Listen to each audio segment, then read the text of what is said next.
தமிழ்நாட்டில் கல்வி வளர்ச்சி பத்தி பார்க்குறோம். 1953 இடைநிலை கல்விக்குழு வருது. இந்த இடைநிலை கல்விக்குழு யார் தலைமையில தோற்றுவிக்கப்பட்டுச்சுன்னா டாக்டர் ஏ லட்சுமணசாமி தலைமையில தோற்றுவிக்கப்பட்டுச்சு. இதோட நோக்கம் என்ன அப்படின்னா, இடைநிலை கல்வி முடிஞ்சதுக்கு அப்புறம் உயர்கல்வியில வந்து நிறைய மாணவர்கள் வந்து கண்டினியூ பண்றதில்ல. ஸோ அதோட இடைநிலை கல்வி முடிஞ்சதுக்கு அப்புறம் அவங்க வந்து உயர்கல்வியை தொடர்றதுக்கான நடவடிக்கைகள் எடுக்கப்பட்டுச்சு தான் இந்த இடைநிலை கல்விக்குழு.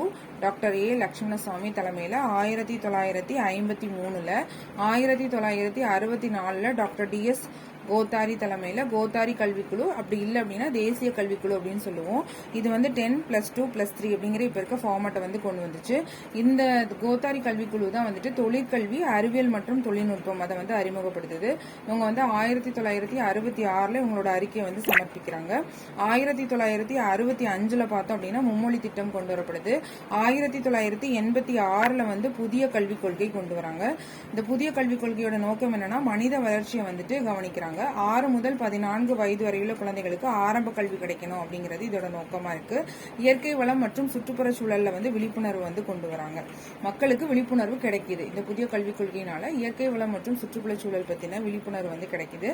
1992 வந்து தேசிய கல்விக் கொள்கை.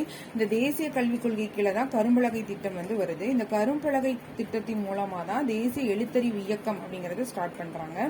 அடுத்தது சர்வ சிக்ஷ அபியான். இது வந்து இந்தியா லெவல்ல சர்வ சிக்ஷா அபியான் அப்படிங்கிறது என்ன அப்படின்னா, எல்லோருக்கும் கல்வி திட்டம். சர்வ சிக்ஷா அபியான்ங்கிறது எல்லோருக்கும் கல்வி திட்டம்.